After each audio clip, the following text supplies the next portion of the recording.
कलिकालानले दग्धान् जीवान् स्त्रातुं समुद्यतः राजचन्द्रसुधा सिन्धुर् नमस्तस्मै स्मराम्यहम्।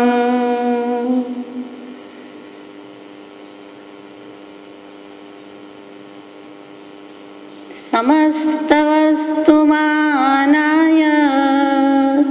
नमो नमितवेद्विषे श्रीमते वर्धमानाय तमोघ्नेमितवेद्विषे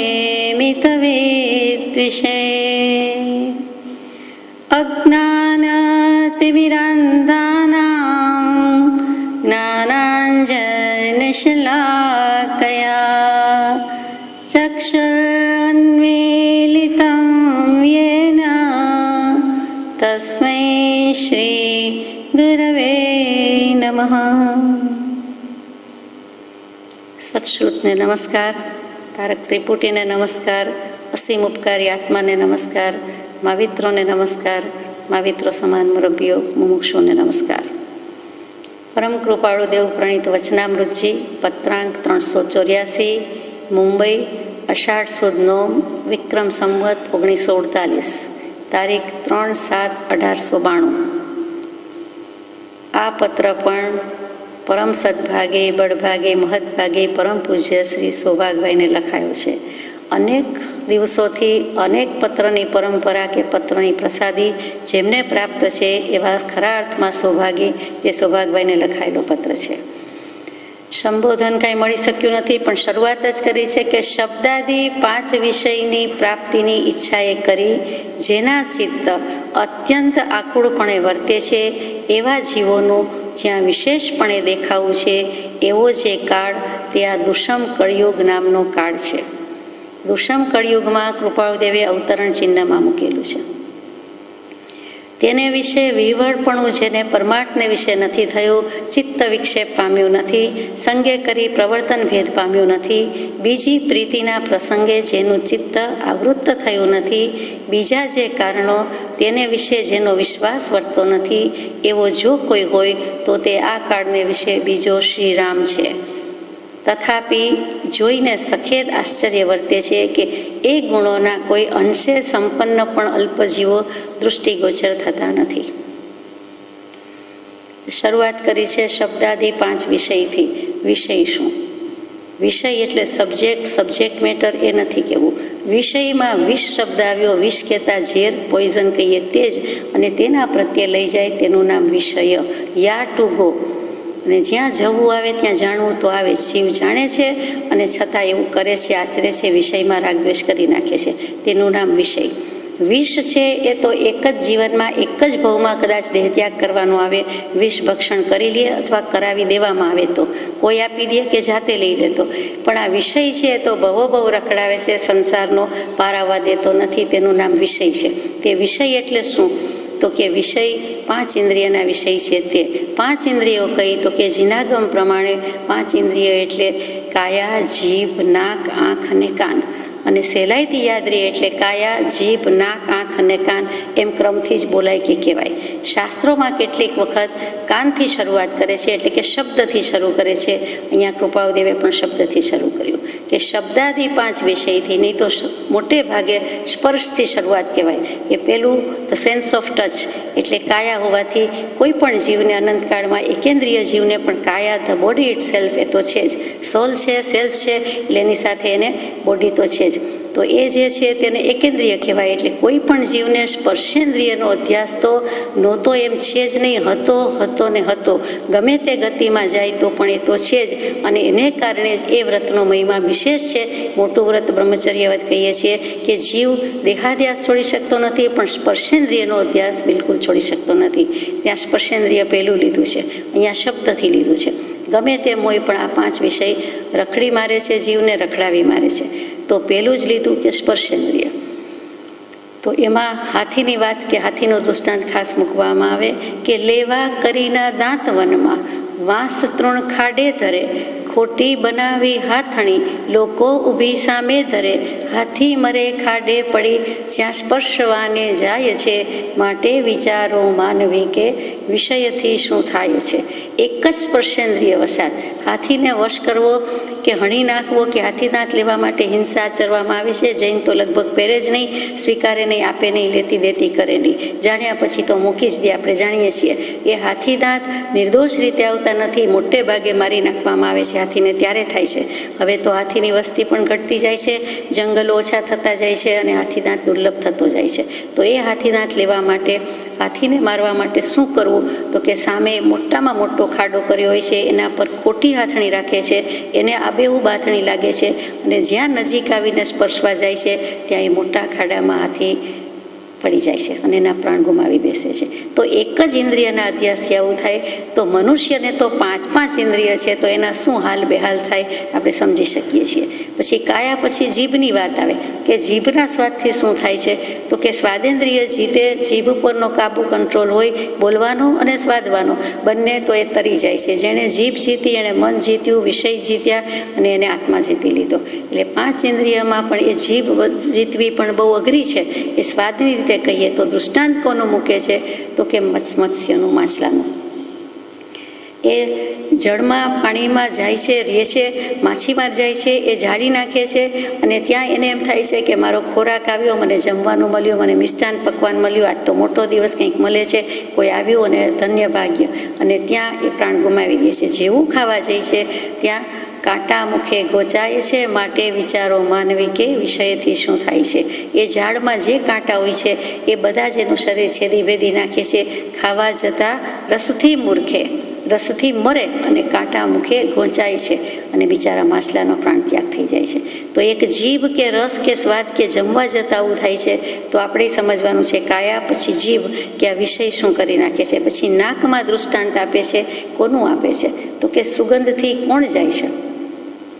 તો કે ભ્રમર જાય છે. કમળનું પુષ્પ ખીલે છે અને ભ્રમરને થાય છે કે હું દરેક પુષ્પ પર જાય છે, તરત જ ઉઠી બેસી જાય છે, પણ ત્યાંથી એને એમ થાય છે કે હમણાં જઉં છું, હમણાં જઉં છું. રાત્રિર ગમિષ્યતિ ભવિષ્યતિ સુપ્રભાતમ, ભાસ્વાન ઉદ્દેશ્યતિ શશિષ્યતિ પંકજ શ્રીહી, ઇત્થમ વિચારયતિ કોશ ગતે દ્વિરેફો, હા હંત હંત નલિનીમ ગજ ઉચ્ચાર. રાત્રિ વીતી જશે, પહેલાં સાંજ પડી જાય છે, સવારની સાંજ પડી ગઈ, પછી કમળનું પુષ્પ બીડાઈ જાય છે, તો પણ વિચાર કરે છે કે આ રાત હમણાં પૂરી થઈ જશે, સવાર પડશે અને સૂર્યનારાયણ ઉગશે, કમળ ખીલશે અને પછી હું ઉડી જઈશ, એમાં શું વાંધો છે? અને ત્યાં જે કમળ ખીલવાની બદલે, પ્રફુલ્લિત થવાની બદલે સૂર્યોદય થતાં બીજું કોઈ આવ્યું, હાથી આવ્યો અને એને નલિની દળ એટલે કે કમળનો છોડ કે જે કયો તે ઉખેડી નાખ્યું. અને એ કમળના છોડના ઉખેડી નાખવાની સાથે પોતે એમાં બીડાઈ ગયેલો હતો, પુરાઈ ગયેલો હતો, એના પ્રાણ પણ ગુમાવી દીધા. એટલે એક માત્ર નાકથી કે સુગંધથી પણ કેવું થાય છે? તો કે જીવનો જીવ ત્યાગ થઈ જાય છે, એટલે કે દેહ ત્યાગ થઈ જાય છે. તો એ કરવા યોગ્ય નથી. આ એક વિષયના દરેક શાસ્ત્ર કરતા જ્ઞાની પુરુષે આ જ દૃષ્ટાંત આપ્યા છે. એ બહુ સૂચક છે કે બધા સમજી શકે અને ખરેખર અનુભવે પણ લાગે છે, જોઈને પણ લાગે છે કે આમ જ છે. પછી આંખના વિષયમાં મૂક્યું છે કે હાથે લઈ દીવો કહો કોને કૂએ પડવું ગમે, કે હાથમાં દીવો લઈને કોઈ કૂવામાં પડે તો કે એમ જ છે. દીવાનો પ્રકાશ હોય અથવા તો લાઇટનો પ્રકાશ હોય તો એ પ્રકાશમાં ફૂદા, જીવડા કેટલાય બધા આવે છે, આકર્ષાઈને આવે છે. લાઇટ થઈ નથી કે આવે છે અને બહુ જ ક્ષણજીવી આયુષ્ય હોય છે, તરત જ એના પ્રાણ ગુમાવી દે છે. એટલે દીવામાંય જાય છે, ફૂદા પતંગિયાથી માંડીને બધા, અને કોઈ પણ લાઇટમાં પણ જાય છે. એનું આયુષ્ય જ એટલું હોય છે. તો એ પણ આંખથી દેખાયું, પ્રકાશ દેખાયો અને એની સાથે રમત કરવા આવે છે. એમાં પોતાને રમવું છે, જોવું છે, માણવું છે એમ કરતો આવે છે અને ત્યાં એના પ્રાણ પણ ગુમાવી દે છે. અને એમ જ આપણું છે. આંખ તો કેટલું બધું દોષ કરે છે, દેખત ભૂલી કે છે, આગળ પત્રમાં આવે ત્યારે લઈએ છીએ. અને છેલ્લું કહ્યું તે કાન, એટલે શબ્દનો વિષય. મધુર સંગીત ગમે, બીજું સંગીત ગમે, સુગમ સંગીત ગમે, અને સંગીતના નાદમાં સૌથી વધારે દૃષ્ટાંત અપાય તો કે હરણ, મૃગલું, એને સૌથી વધારે સંગીત પ્રિય ગણવામાં આવે છે અને હકીકતમાં એમ છે. તો વનમાં શિકારી જાય છે ને મધુર ગીતો ગાય છે, અને ત્યાં પારધી શિકારી જે કહ્યો તે આ હરણને જુએ છે, અને હરણને પણ એમ થાય છે કે સુંદર સંગીત છે, એટલે ત્યાં ને ત્યાં શબ્દ સંગીતની મોજ લેવામાં એના પણ પ્રાણ ગુમાય છે. એ એક ચિત્તે, એક સ્થિરતાથી, એક ધ્યાને લયલીન થઈને સંગીત સાંભળે છે, અને શિકારી જાણે છે કે હવે આ એની મસ્તીમાં છે અને કોઈ આજુબાજુનું ભાન નથી, ત્યારે બાણ મારીને વિંધી નાખે છે. તો કે સારું સાંભળવા જતાં, સારું કરવા જતાં એકદમ નિશ્ચેતન થઈને ઢળી પડે છે. એટલી સ્થિરતા હોય છે કે જીવે છે કે કેમ, હલે છે કે કેમ એ સવાલ છે, અને હકીકતે એટલો આનંદમાં મગ્ન હોય છે, એવી ધ્યાન કે સુરતા જામી ગઈ છે. તે જ વખતે શિકારી મારી નાખે છે. તો કેવી રીતે શબ્દમાં પણ આપણને સંગીતની કેટલી અસર થાય છે આપણે જાણીએ છીએ. એ જ સંગીત અધ્યાત્મનું સંગીત હોય તો, આત્માનું સંગીત હોય તો, આત્માનું વાજુ યાને કે વાદ્ય અનાહત નાદ આપોઆપ વાગવા માંડે છે, અને આપણે ગાઈએ પણ છીએ કે અનહદ વાજા વાગિયા. તો આ રીતે પાંચે પાંચ વિષય ભેગા થયા છે. મનુષ્યને તો 5 ઇન્દ્રિય, 5 વિષય છે. વેદાંત દર્શન 5 જ્ઞાનેન્દ્રિય સાથે 5 કર્મેન્દ્રિય પણ લે છે. અહીંયા તો આપણે 5 જ્ઞાનેન્દ્રિય જે કાયા, જીભ, નાક, આંખ, કાન છે એની જ વાત લીધી છે. તો જેના ચિત્ત અત્યંત વ્યાકુળપણે વર્તે છે. વ્યાકુળતા શું? તો કે વિવળતા, આકુળતા, ગભરામણ, વ્યથા, વેદના, બાવરા બની જવું. તે તો કોણ બાવરા બની જાય છે? તો કે આ 5 ઇન્દ્રિયના વિષયમાં સંસારી જીવો મિથ્યાત્વ વશાત, અજ્ઞાન વશાત એમાં જ બાવરા થઈને દોડે છે. આમથી તેમ દોડે છે, એકની પાછળ બીજો, બીજાની પાછળ ત્રીજો, પણ લક્ષ્ય નક્કી નથી ક્યાં જવું છે, ધ્યેય નક્કી નથી કે ક્યાં પહોંચવાનું છે. બસ દુનિયા ચાલે છે અને ચાલવાનું છે. એક જેમ જાય છે, ગાર્ડરને ખબર પડતી નથી, એવી રીતે એકની પાછળ બીજો, બીજાની પાછળ ત્રીજો, મહામૂલો માનવ દેહ આમ ગુમાવી બેસે છે. તો એવું જે 5 ઇન્દ્રિયના વિષયમાં પ્રવર્તન કરી શકે એવા છે, એવા ચક્રવર્તી સમર્થ પુરુષો પણ છોડીને ચાલી નીકળ્યા છે. તો અહીંયા કૃપાળદેવ કહે છે કે આ બધા વિષય હોવા છતાં જેના ચિત્ત અત્યંત વ્યાકુળપણે વર્તે છે, એવા જીવોનું જ્યાં વિશેષપણે દેખાવું છે, આ એવો આ જે કાળ તે દુષમ કળિયુગ છે. દુષમ કળિયુગ નામનો કાળ છે. તો અવસરપીણી ઉત્સરપીણી કાળના ચક્રમાં 5 આરા ને 6 આરા તો છે જ. તો એ ચક્રમાં 5મો 6ઠો આવે જ છે. પણ આ વખતનો આપણે જેમાં જીવી રહ્યા છીએ, કૃપાળદેવ જેમાં જન્મ્યા, મહાવીર સ્વામી પછી જે કોઈ બધા થયા તે કેમાં જન્મ્યા, શેમાં જન્મ્યા? તો કે અનંત અવસરપીણી કાળમાં કોઈક જ વખત આવો હુંડ અવસરપીણી કાળ આવે.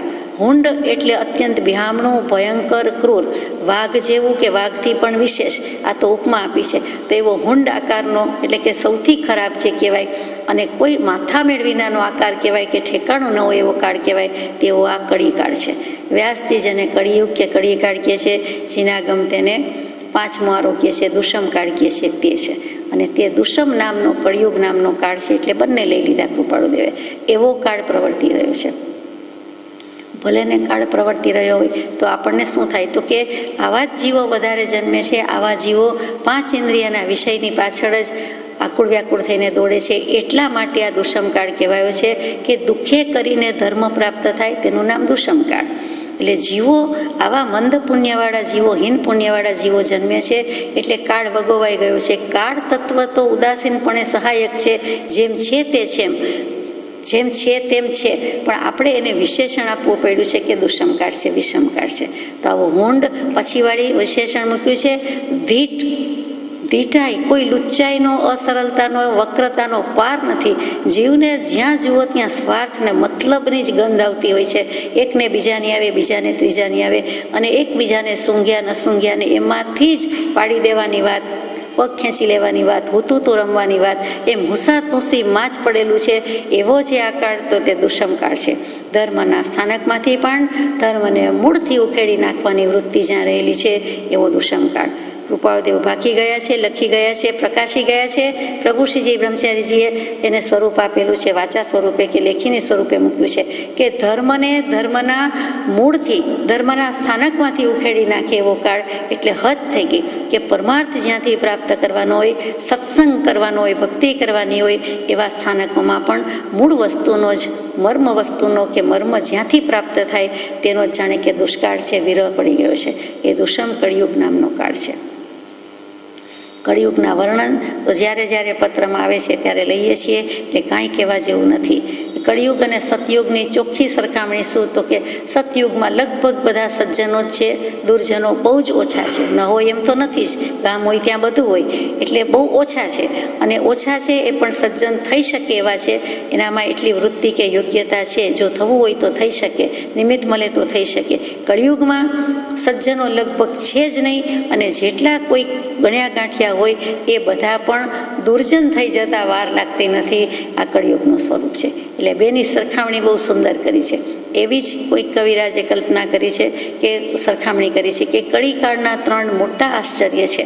એમાં કળિયુગનું આશ્ચર્ય શું? તો કે પહેલું, સજ્જનો દુઃખી થશે અને દુર્જનો નઠારા પુરુષો લીલા લહેર કરશે. બિલકુલ સાચું આપણને સાંપ્રદાયિક સમાજમાં, સાંપ્રત સમાજમાં, મોડર્ન ટાઈમ્સમાં દેખાય છે. ઊંચ નીચ થશે, નીચ ઊંચ થશે. અનીતિવાળા બંગલા બાંધીને મોટરગાડી ફેરવતા થશે અથવા તો એશ કરતા દેખાશે, અને નીતિથી જે દ્રવ્ય ઉપાર્જન, અર્થ ઉપાર્જન, લક્ષ્મી ઉપાર્જન કરે છે એ માંડ માંડ પોતાનું ગુજરાન ચલાવી શકે તેવા થશે. સદાચારી વેદિયા કહેવાશે અને ભ્રષ્ટાચારી મુત્સદી અને હોશિયાર ગણાશે. બિલકુલ તેમ છે. આ આશ્ચર્ય છે. પછી બીજું આશ્ચર્ય તો કે પિતાની હાજરીમાં પુત્રો મરતા નજરે ચડશે. એટલે કે મુરબ્બીઓ, વડીલો જીવતા હશે અને એમના સંતાન કે એના સંતાન એ બધા અલ્પ આયુ ભોગવીને છૂટા પડી જશે, દેહત્યાગ કરી દેશે.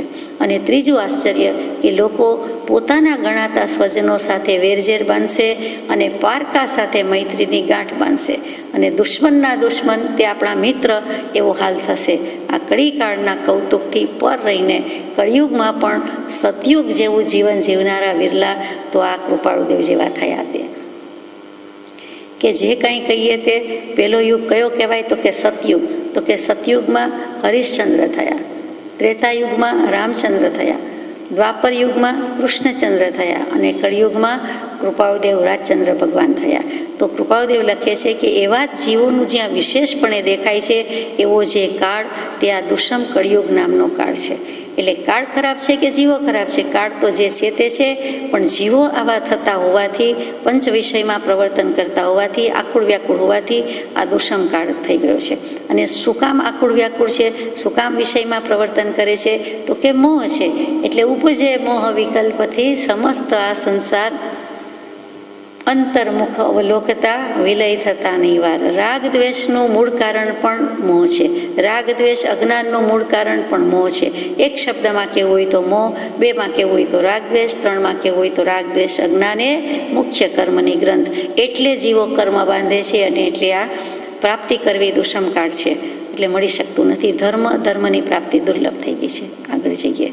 તેને વિશે વિવળપણું જેને પરમાર્થને વિશે નથી થયું. કાળ ગમે તેટલો ખરાબ છે, પણ આવા પરમાર્થમાં, પરમાર્થ કહેતા મોક્ષ, પરમાર્થ કહેતા નિશ્ચય, પરમાર્થ કહેતા આત્માનો અનુભવ થઈ ગયો હોવાથી જે નિર્ધાર થઈ ગયો છે, કૃપાળુદેવને સ્વરૂપનો નિર્ધાર થઈ ગયો છે, સ્વરૂપનો નિશ્ચય થઈ ગયો, સ્વરૂપનો નિર્ણય થઈ ગયો. અને એમાં એમની ભૂલ નથી, જીવોની આપણી અનાદિથી ભૂલ થતી આવી છે. એમ એમણે આપણો કાન પકડાવ્યો છે કે અહીંયા જ જીવની ભૂલ થાય છે કે હું સમજી ગયો, હું સ્વરૂપ સમજી ગયો, પણ જે સ્વરૂપ સમજ્યા વિના પામ્યો દુઃખ અનંત, સમજાવ્યું તે પદનમો શ્રી સદગુરુ ભગવંત. તો ત્યાં કૃપાળુદેવે હદ કરી દીધી છે. પોતે પોતાના વિશે જ લખી દીધું કે આવો કાળ ખરાબ હોવા છતાં અમે વિવળ થતા નથી. જેને આવી વિવળતા નથી અને પરમાર્થને વિશે અમને વિવળતા નથી, એટલે કે વ્યવહારની તો જે ગભરામણ નથી, પણ પરમાર્થની નથી. વ્યવહાર અમે કરીએ જઈએ છીએ, જે ઉદય છે તે સંપૂર્ણતાથી ભોગવીએ છીએ. અને પરમાર્થ તો કે પરમાર્થમાં ભૂલ નથી, ગભરામણ નથી. કેટલાક જીવને એમ થાય 25 વર્ષથી ભક્તિ કરું છું, 50 વર્ષથી આ ધર્મ કરું છું, પણ મને કાંઈ પ્રાપ્તિ નથી. આટલા વર્ષથી આટલા મંત્ર બોલ્યો, આટલા આત્મસિદ્ધિજી ગાયા, આટલી વખત નમસ્કાર કર્યા, પણ મને કાંઈ કલ્યાણ થયું નહીં, મને કાંઈ પ્રાપ્તિ થઈ નથી, મને સમ્યક દર્શન થયું નથી. એમ જે જીવને દર્શન પરિસર લાગે છે કે હરે રે ક્યારે મને પ્રાપ્ત થશે, ક્યારે આત્મજ્ઞાન થશે, ક્યારે મને ધ્યાનમાં સ્થિરતા આવશે, ક્યારે હું સેલ્ફ રિયલાઇઝ સોલ્વ થઈ જઈશ અથવા તો આત્મામાં પરિણમી જઈશ, સંકિત લઈને જ જવું છે અને હજુ થયું નથી. એમ જે બહાવરો થાય છે, તો જ્યાં એ બહાવરો થાય છે, ગંભીર થાય છે, ગભરામણ થાય છે, એ સારા માટે છે, પણ એ ઝૂરણામાંથી એનો અંત આવી જવો જોઈએ, નહીંતર એ પણ અર્થ ધ્યાન છે, એ પણ વિવળતા જ છે અને એ થવું ન જોઈએ. દર્શન પરિસર શાંતિથી ધીરજથી વેદી લેવું જોઈએ. છેલ્લા કેટલાક દિવસના પત્રોમાં ધીરજ ગુણ પર બહુ ભાર આવ્યો હતો. એ પણ ધીરજથી વેદી લેવું જોઈએ કે હાય હાય ક્યારે થશે, ક્યારે થશે, ક્યારે કરીશ, ક્યારે કરીશ. કોઈ પણ કામ, કોઈ પણ ક્રિયા પ્રવૃત્તિમાં એમ જ કર્યા કરે તો જે કરતા હોય એ પણ બગડી જાય, વર્તમાન પણ બગડી જાય. આપણે જાણીએ છીએ, આપણો અનુભવ છે. એ જ રોજબરોજની ક્રિયા પ્રવૃત્તિની જેમ આત્મા પ્રાપ્તિની વાત છે કે અરે એ થશે. જે પુણ્યના ઢગલા બંધાય છે કે શુભ ભાવ થાય છે કે શુદ્ધના લક્ષ્ય થાય છે. શુદ્ધની પ્રાપ્તિ નથી પણ લક્ષ્ય શુદ્ધનો છે. 100માંથી 100 માર્ક્સ જોઈએ છે પણ 100 ન આવે, જે 5, 50, 15 આવે પછી છેલ્લે ગમે ત્યારે 91, 99 આવે તો પણ લક્ષ્ય તો શુદ્ધનો જ છે. ઘઉં વાવ્યા હોય પણ બાજુમાં પરાળ વગેરે ઉગી જાય, એમ બીજું ઘાસ ઉગી જાય તો ઉગી જાય. શુદ્ધના ભાવે શુદ્ધ લક્ષ્ય કરતા હોઈએ પણ બાજુમાં શુભ ભાવ થઈ જાય, સાથે સાથે શુભ ભાવ થઈ જાય તો થઈ જાય. પણ તેમાં એ બહાવરો કે ગંભીર થતો નથી, એટલે કે ગભરાતો નથી કે મને ક્યારે થશે, મને કેમ થશે. હાઈ હોય હૈયા ફીટ નથી કરતો, પણ શાંતિથી સંપન્નતાથી વેદીને વિવળતા થયા, આકુળતા થયા વિના આગળ જાય છે. તે પોતાની જ વાત છે. પછી ચિત્ત વિક્ષેપ થયો નથી, વિક્ષેપ પામ્યો નથી. વિક્ષેપ તો આપણે રોજબરોજનો વપરાતો શબ્દ છે. ખલેલ પહોંચે, ડિસ્ટર્બ થઈ જાય. તે તો ખલેલ ડિસ્ટર્બ શું? તો કે આત્મ પરિણામ ચળ વિચળ થાય, અસ્થિરતાને ભજે, તેનું નામ વિક્ષેપ. કોઈ પણ વસ્તુ હોય, એકલા બેઠા હોય તો પણ તરત જ પરિણામ ચળ વિચળ થયા કરે, સંકલ્પ વિકલ્પ થયા કરે તો એ વિક્ષેપ છે. કોઈ નિમિત્ત ન હોય તો પણ વિક્ષેપ છે. દેખીતી રીતે ન હોય પણ મનોરાજમાં કોઈ ભોગવી રહ્યું છે, એ નિમિત્ત રાજ કરી રહ્યું છે એટલે આપણે વિક્ષેપ્ત થઈ જાય છે. મનના આત્માને વેદાંત દર્શનમાં મુખ્ય 3 દોષ કીધા છે. એક વખત કામ, માન અને ઉતાવળ કીધા છે. એક વખત મળ, વિક્ષેપ અને આવરણ કયા છે. એ મળ, વિક્ષેપ ને આવરણ દોષ વેદાંત દર્શનની રીતે જ્યારે એ પત્રો આવે ત્યારે સમજીશું. પણ અહીંયા વિક્ષેપ એટલે સીધી સાદી રીતે સંકલ્પ વિકલ્પ અને અસ્થિરતા, આત્મ પરિણામની અસ્થિરતા, સાદી ભાષામાં ચંચળતા. મનને જે માકડું કહ્યું છે તે તો કે કૃપાળદેવ કે છે અમારું ચિત્ત વિક્ષેપ પામ્યું નથી, એ અણનમ છે, એ અકબંધ છે, એની વિકેટ પડી નથી. એ તો જે છે તે છે, એમાં કંઈ વિક્ષેપ નથી, કોઈ ફેરફાર નથી. સંગે કરી પ્રવર્તન ભેદ પામ્યું નથી. કોઈ પણ સંગથી, સ્વજનોના સંગથી અથવા અમને જે હજુ કશાય થોડા ઘણા કંઈ રહી ગયા હોય તો એના સંગથી, અથવા કોઈ પણ વસ્તુથી, કોઈ પણ વસ્તુની પ્રાપ્તિથી, લક્ષ્મીનો સંગ થાય તો લક્ષ્મીથી, દ્રવ્યથી, પૈસાથી, એકેય સ્વજનથી, કોઈ પણ પ્રતિબંધથી કે સંગ પ્રસંગથી પ્રવર્તન ભેદ પામ્યું નથી. એટલે કે પ્રવર્તન, વર્તન, આચરણ, પ્રવર્તન, પ્રકૃષ્ટ એવું આત્મ સ્વરૂપમાં જ વર્તે છે, આત્મામાં જ છે. અમારો કાંઈ વર્તનમાં, વ્યવહારમાં, આચરણમાં ફેર પડ્યો નથી. અમે આત્મામાં જ આચરીએ છીએ, આત્માને ઉપાદેય ગણ્યો છે, આત્મામાં જ રહીએ છીએ. તો અમારું આચરણ બદલાયું નથી, અમારું ચારિત્ર બદલાયું નથી. અમે તો જે કરી રહ્યા છીએ તે જ સમ્યક પ્રકારે રૂઢી રીતે ભલી ભાંતિ કરી રહ્યા છીએ, એમાં કોઈ ભેદ નથી. આ લખીને કૃપાળદેવે હદ કરી દીધી છે. સ્વદશા બરાબર વૃત્તાંત જણાવી દીધો છે. બીજી પ્રીતિના પ્રસંગે જેનું ચિત્ત આવૃત્ત થયું નથી, આત્મા સિવાયનું એક આત્મા, બીજું તે બીજું, પર તે પર, સ્વ તે સ્વ, સ્વ પરનો વિવેક થઈ ગયો. આત્મા આત્મા છે, આત્મા સિવાયનું દેહ છે, એટલે પછી બીજે ક્યાંય પ્રીતિ થતી નથી. પ્રીતિ, પ્રેમ, સ્નેહ, અનુરાગ જે કયો તે આસક્તિનું નામ નથી. પ્રીતિ અનંતે પર થકી તોડે તે જોડે. અહીં સ્તવનમાં પ્રાતઃકાળમાં ગાઈએ છીએ કે અનંતકાળથી અનંત વસ્તુ પ્રત્યેની, વ્યક્તિ પ્રત્યેની પ્રીતિ કરી, અનંત ઘટના પરિસ્થિતિ પર પ્રીતિ કરી, એ પ્રીતિ આસક્તિ હવે જોઈતી નથી. એટલે એ પ્રીતિ નથી એટલે ક્યાં છે તો કે આત્મામાં જ પ્રીતિ છે. પર પ્રેમ પ્રવાહ બઢે પ્રભુ છે. પ્રભુ શું? શુદ્ધાત્મા સ્વરૂપ, પોતાનો હરિ, પોતાનો શુદ્ધાત્મા પોતે જ પ્રભુ છે. એ ભગવાન આત્મા પ્રત્યે જેટલી પ્રીતિ કરે તેટલી થોડી, બીજું કાંઈ પ્રેમાસ્પદ છે પણ નહીં, એ હાસ્યાસ્પદ છે. બીજે ક્યાંય પ્રેમ કરવા જેવું નથી, રાગ કરવા જેવું નથી, આસક્તિ કરવા જેવું નથી. કેટલીક વ્યક્તિને કાંઈ નહીં તો શાકભાજીમાં પ્રેમ ઢોળાઈ જાય, કેટલીક વ્યક્તિને વનસ્પતિને, પુષ્પ ઉપર પ્રેમ ઢોળાઈ જાય, કેટલીક વ્યક્તિને કોઈ વ્યક્તિ ઉપર રાગ ઢોળાઈ જાય, કેટલીકને ઊંઘ જ વાલી, નિદ્રા દેવીનો જ સહારો સથવારો છોડે જ નહીં. 6-6, 8-8 કલાક પણ પૂરી જ ન થાય. વિચાર કરતા કરી મૂકે કે 24 કલાકમાંથી 6-8 કલાક રોજની ઊંઘમાં જાય કે વધારે જાય, એટલે આયુષ્યનો 3/4 ભાગ આપણે એમ જ જાણે દાનમાં આપી દીધો, ગુમાવી દીધો. આયુષ્ય કોઈને દેવાતું લેવાતું નથી, આપણે જાણીએ છીએ. એક અંશ માત્ર, સમય માત્ર વધઘટ ન થાય, પણ આ ત્રીજા ચોથા ભાગનું આપણે ગુમાવી બેસીએ છીએ. એ રીતે નાખી દીધા જેવું કરીએ છીએ. બહુ વિચારવા જેવી વાત છે. એ પણ પ્રમાદ છે અને એ પણ વિક્ષેપનું કારણ જ છે અને પ્રીતિનું કારણ છે. એનાથી અમારું ચિત્ત આવરાયું નથી, આવૃત્ત થયું નથી, ઘેરાયું નથી. અમે અમારું મન, અમારો આત્મા ઉપયોગ સાબદો રાખ્યો છે, સાવધાન રાખ્યો છે, લક્ષ્ય અને ઉપયોગપૂર્વક, ધ્યેયપૂર્વક વર્તી રહ્યા છીએ. અમારા મનને આ ચક્રાવે ચડાવ્યું નથી, અમારું ચિત્ત આ બધા ઘેરાવામાં આવ્યું નથી. બહાર તો અસત્સંગ અને અસત પ્રસંગનો જ ઘેરાવો રહે છે. કિલ્લામાં બેઠા છે પણ અમારો કિલ્લો મજબૂત છે. કૃપાળદેવ કે આવન જાવન કરવી હોય તો કરીએ છીએ. લોકો આવે જાય છે, વસ્તુ આવે જાય છે, વેપારી આવે જાય છે, પણ બોમ્બેની ઝવેરી બજારની પેઢી ઉપરથી આવા એક ઢાળિયા ઉપર બેઠા બેઠા કૃપાળદેવે રત્નત્રયનો જ વ્યાપાર કર્યો છે. એમણે કોઈ દિવસ આવા બધા હીરા મોતીનો વેપાર કહેવાય એટલું, પણ મનથી તો સમ્યક દર્શન, સમ્યક દાન, સમ્યક ચારિત્ર એની જ આરાધના સાધના કરી છે. અને લોકોને પણ ન જાણે એમ થાય છે કે એ કરી શક્યા તો અમારે બોમ્બે વગેરે વ્યવસાય વગેરે શું કામ છોડવા જોઈએ? એમનું કલ્યાણ થયું, એમણે કલ્યાણ કરીને ગયા, પરમાત્મા થઈને ગયા, બીજા શ્રી રામ થઈને, મહાવીર થઈને ગયા, તો અમે પણ જાણે કે બધું ત્યાં રહ્યા કલ્યાણ કરી લેશું. પણ એમ નથી. નિવૃત્તિ ભાવ અને નિરાંત નિવૃત્તિનો સમય કાઢવાનું, નિવૃત્તિ ક્ષેત્ર ભજવાની તો કૃપાળદેવની આજ્ઞા છે. ઓફકોર્સ મન નિવૃત્ત થવું જોઈએ, જ્યાં પણ રહીએ ત્યાં મન નિવૃત્ત થવું જોઈએ. પણ જો એ સંયોગો યારી આપે તો જીવે પુરુષાર્થ કરીને નિવૃત્તિ ક્ષેત્રમાં, એકાંતવાસમાં અથવા તો આવા બધા સંગભાવથી, દેહભાવથી દૂર રહીએ તેવા નિમિત્તમાં રહીને ભજી લેવા જેવું છે. સમય કોઈ આપવા આવશે નહીં, બીજી વસ્તુ વાત કહેશે આપશે.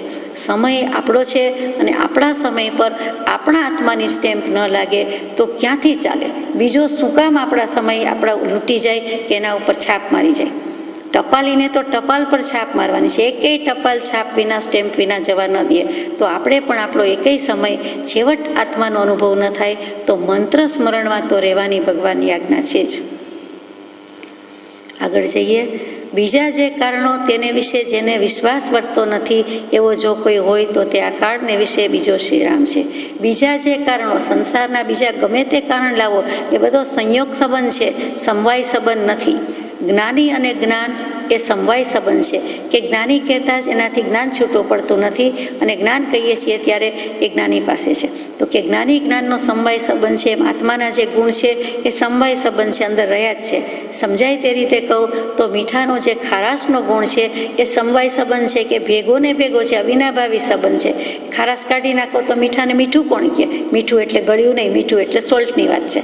એવી જ રીતે ખાંડની વાત કરો, ગોળની વાત કરો કે સાકરની વાત કરો, એ જે એનું ગળાશનો જે સ્વાદ છે અથવા એનો ગુણ છે, એની ક્વોલિટી છે, એનું લક્ષણ છે, એનો અવિનાભાવી સંબંધ છે. એટલે કે સ્વભાવ જ છે, એ સમવાય સંબંધ છે, લક્ષણ છે, ગુણ છે, છૂટું પડી શકતું નથી. તો એવી રીતે દેહને આત્મા બંનેના લક્ષણ, ગુણ, સ્વભાવ જુદા છે. આપણે શું કામ એક માનીએ છીએ કે મને વાગ્યું, મને થયું, મને દુખે છે? મને એટલે કોણ? હાથને વાગ્યું, પગને વાગ્યું તો પગ તો જુદો છે, પગ આત્મા છે, હાથ આત્મા છે એમ તો નથી. એ તો ઇન્દ્રિય છે, એક અવયવ છે. તો પછી થયું કોને? પણ બોલાઈ જાય છે, વેદાઈ જાય છે. બોલાઈ જાય એ વ્યવહારથી રૂઢ ભાષા છે, બીજો સમજે એટલે કહેવાય. પણ મનથી તો ખટકો હોય જ. બરાબર મનમાં ખબર હોય કે આ મને એટલે શરીરને, દેહને થયું છે. આત્માનો વાળ વાંકો થયો નથી. કોઈ પણ જીવ નરકમાં અનંતિવાર જઈ આવ્યો, સ્વર્ગમાં જઈ આવ્યો, બધે જ અનંતિવાર જન્મ્યો. તેમ છતાં એનો એક વાળ ઓછો થયો નથી, વાળ વાંકો થયો નથી. એના આત્મપ્રદેશમાં કોઈ વધઘટ થઈ નથી. આપણે કીડી થઈ આવ્યા તો આટલી કીડીની જગ્યામાં સમાઈ ગયા. આપણો આખો આત્મા, અસંખ્યાત આત્મપ્રદેશી દ્રવ્ય સંકોચાઈને કીડી જેવડું થયું. એ જ હાથી થયા તો હાથી થયા ત્યારે સંકોચ વિસ્તારનો ગુણ છે આત્માનો, એટલે એ અસંખ્યાત પ્રદેશ વિસ્તાર પામ્યા. પાછા 500 હાથના મનુષ્ય થયા તો એ પ્રમાણે થયા, મેતિયા થયા તો એ પ્રમાણે થયા, આજે 5-6 ફૂટના થઈએ તો એ પ્રમાણે થઈએ. એ જેમ સમજાય છે કે કોઈ 2.5 ફૂટનું હોય, કોઈ 4નું, કોઈ 5નું, કોઈ 6નું, કોઈ 6.5 કે 7 ફૂટ, એથી વધારે સાંભળ્યા નથી. તો એ પ્રમાણે એના આત્મપ્રદેશોમાં વધઘટ નથી, પણ સંકોચ વિસ્તાર છે. નરકમાં ગયા, દુઃખ ભોગવ્યા તો એકેય આત્મપ્રદેશ ખાંડો બાડો વાંકો થયો નથી, ઓછો થયો નથી. એવી જ રીતે એકેય વધી ગયો નથી, વધી પડ્યો નથી. તો એ દ્રવ્યની ગુણ છે, આત્મદ્રવ્યનો એ લક્ષણ છે કે સંકોચ વિકાસ. એટલે ગમે ત્યાં સમાઈ શકે છે, ગમે ત્યાં નાનો મોટો થઈ શકે છે. આત્મા પોતે જ પોતાની શક્તિ વડે બધે જન્મ મરણ કરે છે. એ બીજે ક્યાંય જતો નથી. દેહ ત્યાગ થાય છે તો કોણ લઈ જાય છે? તો કે દેહને કોઈ લઈ જાય કે અગ્નિ સંસ્કાર કરે કે જે કરે તે. આત્મા તો ઘરનાને બીજાને ખબર પડે એ પહેલાં તત્ક્ષણ વિધિન નો ટાઈમ સે 4 સમય, એ 4 સમયમાં વધુમાં વધુ બીજે જન્મી પણ જાય છે. માતાના ગર્ભમાં પહેલો દિવસ, પહેલો સમય, પહેલી સેકન્ડ તો ત્યાં જઈને પહોંચે છે. કારણ કે દલીલ થતી હોય કે જન્મે છે એટલે કઈ રીતે? તો 9.25 માસ પછી જન્મે છે. એટલે ખરેખર કોઈ જીવના, મનુષ્યની વાત કરીએ તો આયુષ્યમાં 9.25 મહિના માના ઉદરમાં રહ્યા છીએ એ પણ ગણતરી થવી જોઈએ. જ્ઞાની પુરુષના જ્ઞાનમાં એ આયુષ્ય પણ ગણાય છે. આપણે જન્મે છે પછી ગણીએ છીએ, બહાર જોઈએ છે, જગત જુએ છે પછી એ બાળકના જન્મ પછી આયુષ્ય કે એનો જન્મદિવસ ત્યારથી ગણીએ છીએ. પણ ખરેખર આ પ્રમાણે છે. એટલે કે એ આ રીતે ક્યાંક ને ક્યાંક જન્મી જાય છે. કોની શક્તિથી? કોણ આવ્યું? આત્મા પોતે જ અનંત શક્તિવાળો છે. આ પ્રત્યક્ષ પરચો છે. આત્માનો અનુભવ થાય કે ન થાય, પણ આ તો આપણે સમજી શકીએ છીએ, દેખીતી નજરે જોઈ શકીએ છીએ કે આત્મા ગયો ક્યાં અને કોણ લઈ ગયું? તો કે પોતાની શક્તિથી. અને છેક દેવલોકમાં જવાનું હોય તો બિચારો કાળા માથાનો માનવી પ્રકૃતિને આટલો પરાજિત કરવા માગે છે, સ્થળકાળના બંધન તોડે છે, તો એ પહોંચી શકતો નથી. એનું ગજું જ નથી, એ પહોંચી શકતો નથી. અને આ એક દેહમાંથી નીકળી ગયેલો આત્મા તો અજર અમર વિનાશી છે. એનામાં તો ચૈતન્ય તત્વ છે, પોતે જ ચૈતન્ય છે. તો એ પોતાની શક્તિથી ઉડીને પડે છે. એને કોઈ મોટું પંખી આડું આવતું નથી કે એનો પ્લેન ક્રેશ કરી નાખે, એવું નથી. એ થતું નથી. કોઈ પ્લેનની પાંખ આડી આવતી નથી. કોઈ પહાડ, ડુંગર, શિખર, ટોચ કાંઈ આડું આવતું નથી. કોઈ પણ વસ્તુ હવામાન આડું આવતું નથી. એ કેટલી વિચારવા જેવી છે, અચરજની વાત છે, આશ્ચર્યની વાત છે. તેમ છતાં પોતાની અનંત શક્તિથી એ પહોંચી જાય છે. એટલે કૃપાળદેવ કહે છે કે આવું બધું છે, તો એવા બીજા કારણો વિશે અમને વિશ્વાસ પડતો નથી. આત્માનો વિશ્વાસ બેઠી ગયો, આત્માની શ્રદ્ધા થઈ ગઈ, આત્માનો નિર્ધાર પાક્કો થઈ ગયો. પછી બીજું જ છે. તે આપણને ખબર પડી ગઈ કે આ જળ વસ્તુ છે, આ પુસ્તક છે, આને શાસ્ત્ર કહેવાય, પુસ્તક કહેવાય. પછી આપણને કોઈ કાળે કોઈ કે આને લાકડું કયો, આ જીવતું જાગતું છે એમ કયો. આપણે માનીએ જ નહીં કે નહીં, નિર્ધાર થઈ ગયો કે આ જળ છે. તમે જળને ચાવી આપો ને ચલાવો એટલે જળ રમકડાને શું મારે ચેતન કહેવું? પાછું એમ કે ચાલી તો શકે છે. તો જે હલનચલન કરી શકે છે, એક જગ્યાએથી બીજી જગ્યાએ જઈ શકે છે, પણ એ ચાવી આપી છે એટલે છે. એની પ્રેરણા કોણે પૂરી? નિમિત્ત કોણ થયું? તો કે આપણે ચાવી આપી, આપણે વાઇન્ડ અપ કર્યું એટલે આપણે વાઇન્ડ કર્યું એટલે એ થયું. અથવા તો બેટરીઝ મૂકી તો એ પણ અગ્નિકાયના જીવ છે. અને કેટલાક સંયોગ નિમિત્ત મળે છે માટે ચાલે છે. તો ઝાડ છે એ જીવ છે, છતાં ચાલી શકતું નથી, પણ સ્થાવર કાયના જીવ છે. એવી રીતે અગ્નિકાયના જીવ છે, વાયુકાયના જીવ છે. તો એ બધું છે. આત્માનો નિર્ધાર થઈ ગયો, આત્માનો વિશ્વાસ છે, સેલ્ફ કોન્ફિડન્સ છે, અને પછી સેલ્ફ રિયલાઇઝેશન છે. એટલે કૃપાળદેવ જેવા કહી શક્યા કે આત્માનો વિશ્વાસ હોવાથી પર તે પર, બીજું તે બીજું, ચેતન તે ચેતન અને જળ તે જળ. ફેંસલો થઈ ગયો છે એટલે પછી કહી દે છે કે તેનું અમને શ્રદ્ધા હોઈ શકતી નથી. જગત આખું સોનાનું થાય તો પણ અમને તૃણવત છે, તણખલાના તોલે છે. તરણાનું તો કદાચ વજન થાય, ઘણા બધા ભેગા થાય તો, પણ જગત સોનાનું થાય તો અમને એની કોઈ કિંમત નથી. કૃપાળદેવ આ સૌભાગભાઈને લખી રહ્યા છે.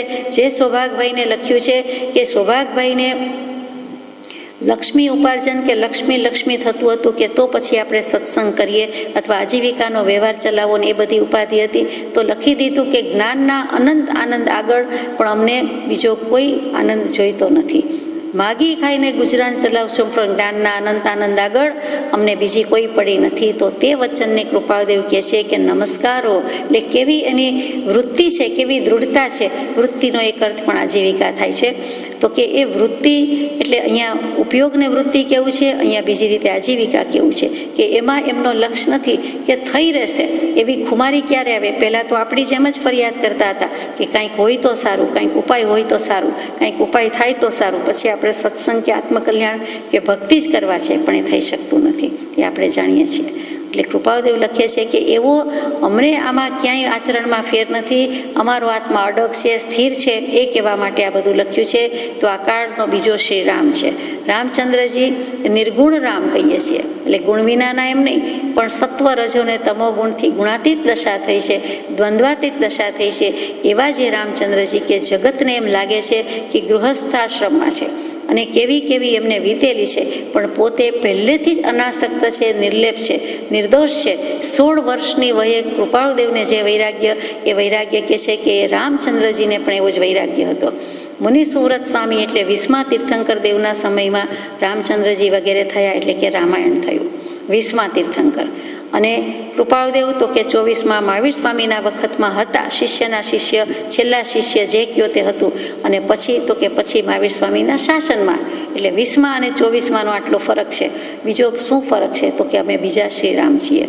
એ ત્રેતાયુગમાં થયા, તો અમારે કળિયુગમાં જન્મવાનું થયું. પણ રાજચંદ્રજી અને રામચંદ્રજીના ઉત્કૃષ્ટ વૈરાગ્યમાં કોઈ ફેર નથી. રામચંદ્રજી તદ્ભવ મોક્ષગામી થયા અને રાજચંદ્ર ભગવાન પણ તે જ ભવે મોક્ષે લઈ જાય તેવા કે પોતે મોક્ષ સ્વરૂપ જ હતા એવા થયા. એટલે બંનેની સરખામણી કરીએ તો રામબાણ વાગ્યારે હોય તે જાણે, તો રાજબાણ વાગ્યારે હોય તે જાણે. રામચંદ્રજીનો મહિમા તુલસીદાસજી, કબીરદાસજી વગેરે અપરંપાર ગયો, તો રાજચંદ્રજીનો મહિમા પણ પ્રભુશ્રીજીએ ગાવામાં કોઈ બાકી રાખી નથી. એમને ઓળખાવ્યા જ હોય તો તે લઘુરાજ સ્વામી યાને કે પરમ ઉપકારી પરમ પૂજ્ય પ્રભુશ્રીજીએ પછી એ જ આજ્ઞા ધર્મ વગેરે ઓળખાણને વિસ્તાર્યું હોય, વધારે વિસ્તાર્યું હોય, પ્રભુશ્રીજીએ કર્યું અને મેન્ટેન કર્યું હોય તો એ પરમ પૂજ્ય બ્રહ્મચારીજીએ કર્યું. એટલે આ કાળને વિશે જો બીજો કોઈ હોય તો બીજો શ્રી રામ છે. એ રામચંદ્રજીની ઉપમા આપે છે, બિલકુલ સાચી છે કે વનવાસ મળ્યો, ન જાણ્યું જાનકી નાથે સવારે શું થવાનું છે. તો વનવાસ મળ્યો, તૈયારી થઈ ચૂકી હતી રાજ ભોગવવાની, રાજ્યાભિષેકની. વનવાસ મળ્યો, સ્વીકાર્યો, પ્રેમથી સ્વીકાર્યો, જે થાય તે યોગ્ય જ માનવામાં આવે, સંપરિણતિએ સ્વીકાર્યો. પણ ભરતજીને બહુ માઠું લાગતું હતું, તો ભરતજી છેક સુધી ગયા, મૂકવા ગયા, વિલાપ કરે છે. અને તે વખતે કહે છે કે ચાલો લઈ જવા પાદુકાજી અને એને પધરાવજો. તો ભરતજીએ રામચંદ્રજીની પાદુકાજીને, ચરણ પાદુકાજીને રામચંદ્રજીની સ્થાને સ્થાપીને, ગાદીએ સ્થાપીને એ પ્રમાણે વ્યવહાર આચરણ કર્યું છે. તો કૃપાળુદેવે નવો ધર્મ સ્થાપ્યો નથી, સંપ્રદાય સ્થાપ્યો નથી, મહાવીર સ્વામીનું શાસન જ છે, એની આજ્ઞામાં રહેવું જોઈએ. અને હવે આ મહાવીર સ્વામી પછી બીજા મહાવીર થયા જેવા કૃપાળુદેવ, પરમ કૃપાળુદેવ, તો એમની આજ્ઞામાં રહેવા માટે આપણે એમની પાદુકાજી કે પ્રભુશ્રીજીના પાદુકાજી કે બ્રહ્મચારીજીના પાદુકાજી રાખીએ છીએ. તો એ જેમ ભરતજીએ રાજ કર્યો એ આજ્ઞામાં, એ ચરણ પાદુકાજીનું મહત્વ એ અહીંયા પણ આપણને સમજાય કે જેવું તે રામચંદ્રજીની પાદુકાજી તેમજ આજ્ઞા એ જ ધર્મ. એટલે આ પુરુષના ચરણ પાદુકાજીનું આપણે એટલું જ મહાત્મ્ય રાખીએ છીએ. ટૂંકમાં સરખામણી કરીએ તો પાર આવે એવું નથી, પણ આ ખરા અર્થમાં બીજો શ્રી રામ અથવા બીજો શ્રી મહાવીર છે. જે 16 વર્ષની વયે રામચંદ્રજીને વૈરાગ્ય કે 14 વર્ષની વયે કે જે સ્કૂલથી બધો ગુરુકુળમાં ભણી કરીને આવ્યા અને પછી જે વૈરાગ્ય, તે કૃપાળુદેવ કે અમને પણ તેવો જ વૈરાગ્ય. રામચંદ્રજીનો વૈરાગ્ય યોગ વાસિષ્ઠમાં ભરપૂર ગાયો છે. ચિત્રિત નર સમશૂન્ય મન મૌન રહે નિષ્કર્મ, સેવક વિનવે તો યતે વિસરે દૈહિક ધર્મ. માતા પિતાને પગે લાગવાનું, મંદિરજીમાં જવાનું, દેરાસરજીમાં જવાનું, ખાસમાં ખાસ વડીલો માતા પિતાને દરરોજ ઉઠીને પગે લાગવાનો વિનય રામચંદ્રજી ક્યારેય છોડ્યો નહોતો. પણ ભણી ગણીને આવ્યા, યાત્રા કરીને આવ્યા પછી એટલો વૈરાગ્ય કે ઉઠવા બેસવાનું, ખાવા પીવાનું, જવાનું બહાર નહીં, કંઈ વાપરવાનું, ખાવા પીવાનું, નાહી ધોઈને પરવારવાનું તો નહીં, પણ ઉઠીને ભગવાનને કે મા બાપને મારે પગે લાગવાનું છે એ વિનયમાંથી પણ એ વખતે ચૂકી ગયા. એટલે કે ગયા નહીં, કે કાંઈ જ સોરવે નહીં, કાંઈ જ ગમે નહીં, કાંઈ જ પસંદ આવે નહીં, એટલો વૈરાગ્ય. ખાલી કાંઈ મન બીજે છે, બિઝી થઈ ગયું છે, ઓક્યુપાઈડ માઇન્ડ છે, ટેન્શન છે ને ગમે નહીં એમ નથી, પણ હું આત્મા અને આ બધી જરૂર શું, કાલ સવારે રાજ સંભાળવાનું, વાય વોટ ફોર વોટ, એમ જે ઉહાપો થયો કે હું કાંઈ જ નહીં, હું આત્મા જ, અને આત્મા પરમાત્મા થવા જ સર્જાય છે, પરમાત્મા જ છું અને મારે એ જ કરવાનું છે, બીજું કાંઈ કરવાનું જ નથી, ગૃહાશ્રમ માંડવાનો નથી, બીજું કાંઈ કરવાનું નથી. એવો જે એમને ઉત્કટ વૈરાગ્ય હતો તે વખતે પછી વશિષ્ઠજી આવે છે, બોલાવે છે, બોધ આપે છે, આપણે જાણીએ છીએ અને સમજ્યા કે જે કરવાનું છે તે કર્મનો ઉદય છે, અનાસક્ત ભાવે, નિર્લેપ ભાવે જીવી જવાનું છે, નવા કર્મ ન બંધાય તેમ જીવવાનું છે, જૂનાને ગયા વિના છૂટકો નથી, ક્ષય કરવાનો છે. અને પછી રામચંદ્રજી મોક્ષે ગયા. એવી જ રીતે કૃપાળુદેવ. તો અહીંયા વશિષ્ઠજીનો જે બોધ, એનું જ નામ યોગ વાસિષ્ઠ મહારામાયણ, 32,000 શ્લોક છે એમાં. અને એ પછી આ જે રામાયણ કહીએ છીએ તે જુદું, પણ પછી બીજું રામાયણ. પણ આ ખરેખર રામાયણ જે બોધ છે એ વશિષ્ઠ મુનિએ રામચંદ્રજીને આપેલો બોધ, તે યોગ વાસિષ્ઠ. તો એ વૈરાગ્ય પ્રકરણ કે સેવક વિનવી જાય પણ દેહાતીત દશા છે કૃપાળુદેવને, એટલો જ વૈરાગ્ય. એટલે લખ્યું છે કે અમે બધાથી અલિપ્ત, નિર્લેપ, અનાસક્ત અને ભરપૂર વૈરાગ્ય દશામાં, વિતરાગ દશામાં જીવતા હોવાથી બીજો શ્રીરામ છે. પણ આશ્ચર્ય શું છે, સખેદ છે કે એ ગુણોના કોઈ અંશે સંપન્ન અલ્પ જીવો પણ દૃષ્ટિગોચર થતા નથી.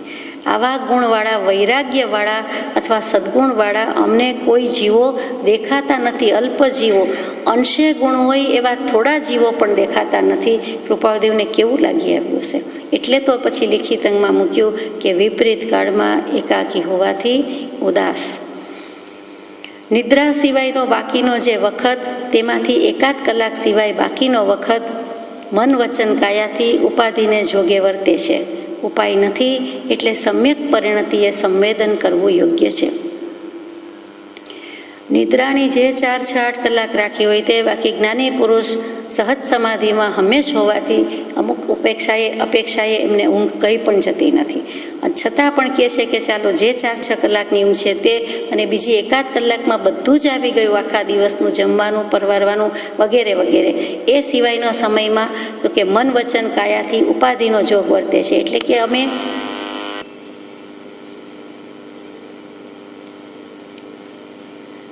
તેમાં વર્તા નથી. જેટલો સમય નિદ્રામાં જાય છે, જેટલો ઉપાધિમાં જાય છે, ગમે તેટલું ઓક્યુપાઈડ માઇન્ડ છે, પણ આત્માને તો સમાધિ જ છે, સહજ સમાધિ જ છે. ઉપાધિ હોવા છતાં સમાધિ રાખી શક્યા છે, એ મોટી પ્રેરણા છે. આ તો આ પત્રની વાત છે.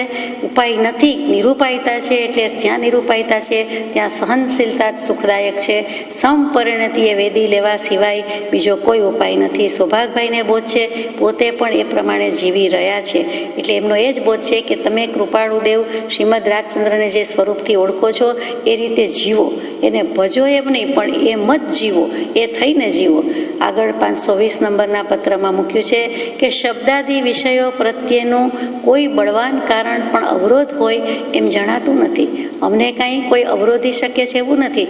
કેવળ તે વિષયોનો ક્ષાયિક ભાવ છે એમ જો કે કેવા પ્રસંગ નથી. એટલે કે ક્ષાયિક ભાવ થઈ ગયો હોય એટલે કેવલ જ્ઞાનની દશા આવી જાય.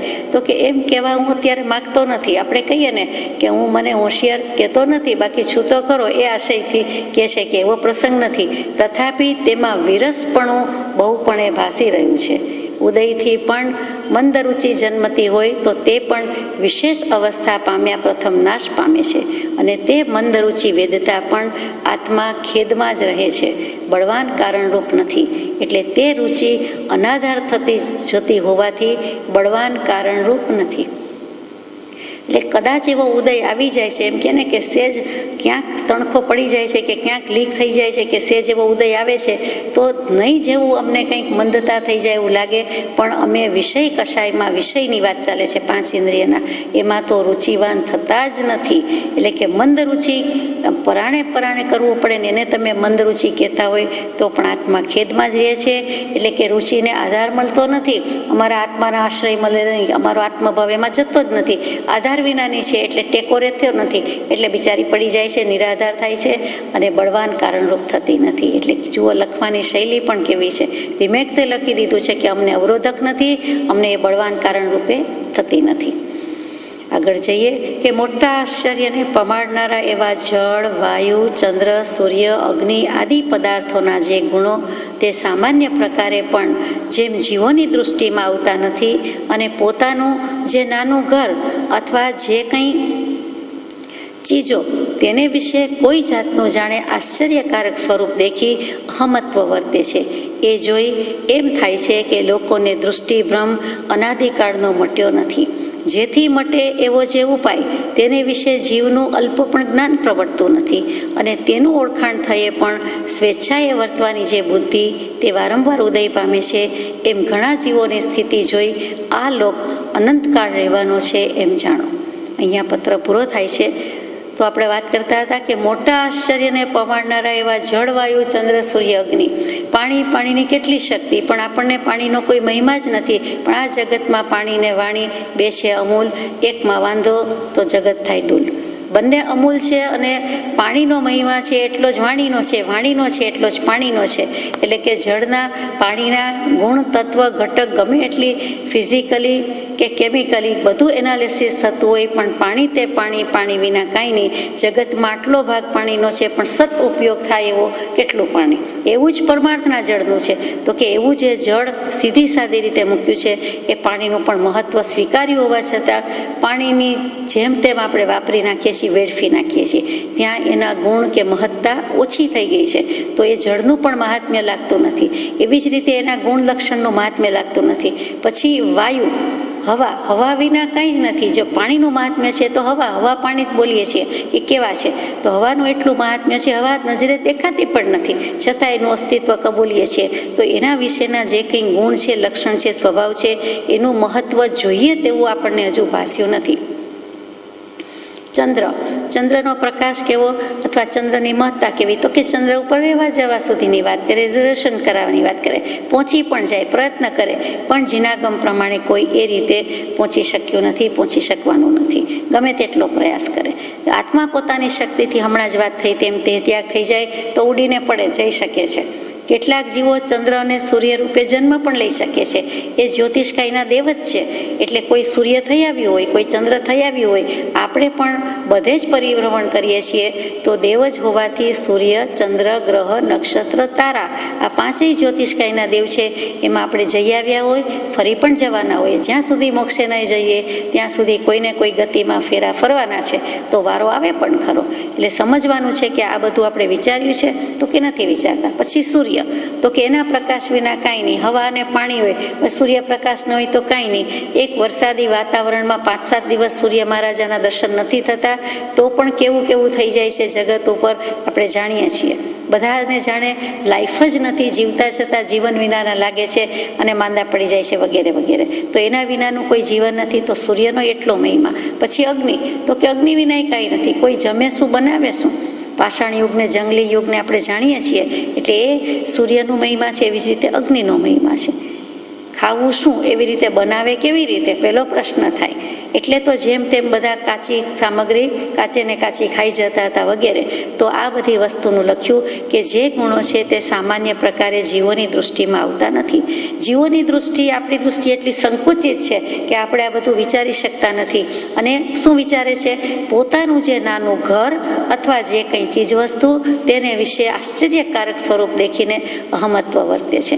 એટલે કે એના વિશે એને એમ જ લાગે છે હું પણ અને મારા પણ, કે આ વસ્તુ, આ ઘર, જ્યાં રહું છું ત્યાં અથવા નથી રહેતા ત્યાં, એ મારા છે.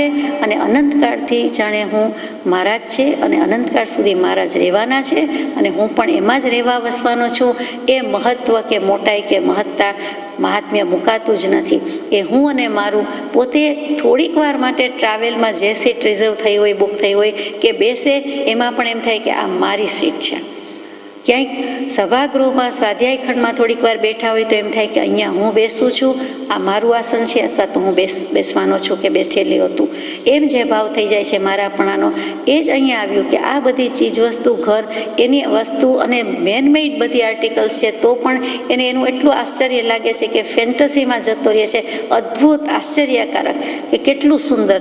તો પોતે જે એનો બનાવનારો છે, સુપર ડુપર કમ્પ્યુટર લાગે છે, એની શક્તિ પણ વારી જાય છે, પણ એનો બનાવનારો કોણ? આમ જોવા જાવ તો કે આત્મા પોતે જ પોતાનું કમ્પ્યુટર છે. એનાથી તો ક્યાંય અનંત ગણું શક્તિશાળી છે. કયા જીવ સાથે કેટલું લેણદેણ છે, કયા ભવે છે, એ કમ્પ્યુટર સિવાય આત્મા પોતે રેકર્ડ રાખે છે કે બીજું કોઈ? કયું કમ્પ્યુટર રાખે છે? આપણો આત્મા, દરેક ઇન્ડિવિજ્યુઅલ છે, દરેક જીવજંતુ, પશુ પંખી, કોઈ પણ, એ એનો આત્મા છે. એ જે ચેતન તત્વ છે એ જ કમ્પ્યુટર, અને એ જ પોતાનો રેકર્ડ રાખે છે. બધા સાથેની લેતી દેતીનો રેકર્ડ રાખે છે. કોઈ પરમાત્મા નથી કે નહીંતર તો પરમાત્માને થર્ડ પાર્ટીને આપણે એકાઉન્ટન્ટ કે બુકકીપર કહેવું પડે, એવું કોઈ નથી. જે છે તે પોતેને પોતે છે. આ પણ આત્માની અનંત શક્તિનો પરચો છે. તો કે જીવોને એ જ લક્ષમાં આવ્યું નથી. એને વાયુ, ચંદ્ર, સૂર્ય, અગ્નિનું મહાત્મ્ય હજી દેખાતું નથી, પણ એને પોતાની ચીજ વસ્તુનું મહાત્મ્ય દેખાય છે. એ ચીજ વસ્તુ છે, પણ કોનાથી છે? હવા છે, પાણી છે, ઉપર સૂર્યપ્રકાશ છે, તો દેખાય કે આ વસ્તુ છે, કે તો આ ઘર છે, કે તો આ બધું છે. એ તો એનું મહાત્મ્ય લાગતું નથી. એને જે મહાત્મ્ય લાગે છે તે પોતે પોતાની વસ્તુનું લાગે છે. એટલે એનું આશ્ચર્યકારક સ્વરૂપ દેખી અહમત્વ વર્તે છે. અને એ જોઈને એમ થાય છે કૃપાળુદેવને કે લોકોનો દૃષ્ટિભ્રમ કે અનાદિનો ભાવ મિથ્યાત્વ ભાવ મટ્યો નથી. આ દૃષ્ટિભ્રમ એટલે બીજું કાંઈ નહીં, દેખત ભૂલી. જીવ જુએ છે, જાણે છે, આંખથી જુએ છે અને ભૂલે છે. કાંઈક જોયું, કોઈ વ્યક્તિ વસ્તુ કાંઈ પણ જોયું એટલે તરત જ ભાવ બગડ્યો કે ચૂક્યું, શુભાશુભ તો કર્યો જ, પોતાનો ઉપયોગ તો દોડી જ નાખ્યો અને બાવરો બની ગયો. કાં તો સારો ભાવ કર્યો, કાં તો ખરાબ ભાવ કર્યો. શુભ અથવા અશુભ, આ શુભાશુભનો છેદ ઉડાડે અથવા શુભાશુભમાં ન જાય તો પોતાનો શુદ્ધ સ્વભાવ કે શુદ્ધ ઉપયોગ તો ત્યાં જ છે અને એમાં સ્થિતિ કરી દેવાની છે. તો એ કરી શક્યો નથી, એટલે કે મિથ્યાત્વ કાઢી શક્યો નથી. તો દેખત ભૂલી એટલે દર્શનમોહ, મિથ્યાત્વ, અને તે કાઢી શક્યો નથી, અનાદિકાળનો મિટાવી શક્યો નથી. જેથી મટે એવો જે ઉપાય, તેને વિશે જીવનું અલ્પ પણ જ્ઞાન પ્રવર્તતું નથી. જેનાથી મટે એનાથી કોનાથી મટે, હણે બોધ વિતરાગતા અચૂક ઉપાય. આમ ગમે તેટલા કર્મ હોય, અનંત પ્રકારના જીવ, અનંત પ્રકારના કર્મ, મુખ્ય 8, એમાં દર્શન મોહનીય, ચારિત્ર મોહનીય. દર્શન મોહનીય કેમ જાય તો કે બોધથી જાય. ચારિત્ર મોહનીય કેમ જાય તો કે વિતરાગતાથી જાય. તો વિતરાગ પુરુષ મળી ગયો, કૃપાળુદેવ મળ્યા તો કે મળ્યા. તો દર્શન મોહ આપણો જાય, દેખત ભૂલી જાય, મિથ્યાત્વ જાય, એટલે કે સમ્યક દર્શન થાય. તો એમ કહેવાય કે કૃપાળુદેવ મળ્યા, અથવા અમને કૃપાળુદેવ મળ્યા, કે અમારી પાસે કૃપાળુદેવ આવ્યા, અર્થાત આપણે એમની પાસે ગયા. એમને જે દર્શન તે આત્મદર્શન, સમ્યક દર્શન આપણને થાય. બાકી અનાદિનો ભ્રમ કેવી રીતે ભાંગે, કેવી રીતે મટે? કૃપાળુદેવને પૂજનારા ભજનારા છે, પણ કૃપાળુદેવને અનુસરનારા અનુયાયી નથી. પૂજક ને ભજક ઘણા છે, પણ એ પૂજના ભજના છે કે આરાધ્ય દેવ છે, ઈષ્ટદેવ છે, પરમાત્મા છે, અને એનું ભજન પૂજન કરીએ. પણ હું તે જ થાઉં, તે જ સ્વરૂપ મારું છે.